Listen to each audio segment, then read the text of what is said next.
સુરતમાં નાયબ મુખ્યમંત્રી હર્ષ સંઘવીના જન્મદિવસ નિમિત્તે 41,000 નોટબુકનું વિતરણ કરવામાં આવશે।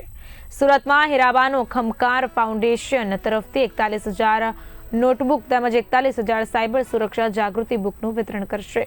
નાયબ મુખ્યમંત્રી હર્ષ સંઘવીના 41મા જન્મદિવસ નિમિત્તે હીરાબાનો ખમકાર ફાઉન્ડેશન દ્વારા સેવાકીય કાર્ય કરવામાં આવશે। દીકરીઓને 41,000 નોટબુકનું વિતરણ કરાશે। હીરાબાનો ખમકાર ફાઉન્ડેશન દ્વારા અગાઉ પણ અનેક સેવાકીય કાર્ય કરવામાં આવ્યા છે। આ ફાઉન્ડેશન દ્વારા અગાઉ પણ ગરીબ વર્ગની દીકરીઓને અભ્યાસ માટે સહાય કરવામાં આવી છે।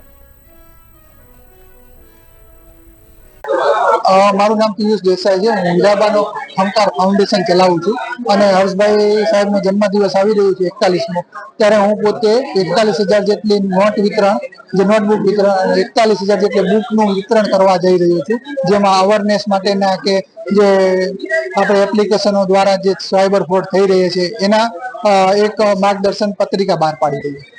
જી, આ સેવાકીય કાર્ય બાબત એની પાછળ કયો હેતુ છુપાયેલો છે કે આમાં કોઈ હેતુ છુપાયેલો નથી। આ એક મને એક લાગ્યું કે આ દીકરીઓને કે સ્ટુડન્ટોને આ મદદ પહોંચવી જોઈએ, એટલા માટે હું મદદ પહોંચાડી રહ્યો છું। અને હર્ષભાઈ સંઘવી સાહેબ જે અત્યારે ગુજરાતની અંદર જે રીતના એમને કાયદો વ્યવસ્થા અને જે રીતના એમને અત્યારે સારા એવા કામ કરી રહ્યા છે એ લાગે એ પ્રોત્સાહન થઈને હું આ કામ કરી રહ્યો છું। આપના દ્વારા અગાઉ પણ સેવાકીય કાર્ય કરવામાં આવેલા છે, એ કઈ રીતે? મારા આગળ જે દીકરીઓને અભ્યાસ માટેની ફીસ તરીકે હું ચૂકવું છું, અત્યાર સુધી મેં 2500 જેટલી દીકરીઓને સ્કૂલની ફી ભરી ચૂક્યો છું અને બીજી કોલેજની 250 જેટલી દીકરીઓને મેં કોલેજની ફી ભરી ચૂક્યો છું અને ખેડૂતોને મદદ પહોંચાડી દીધી।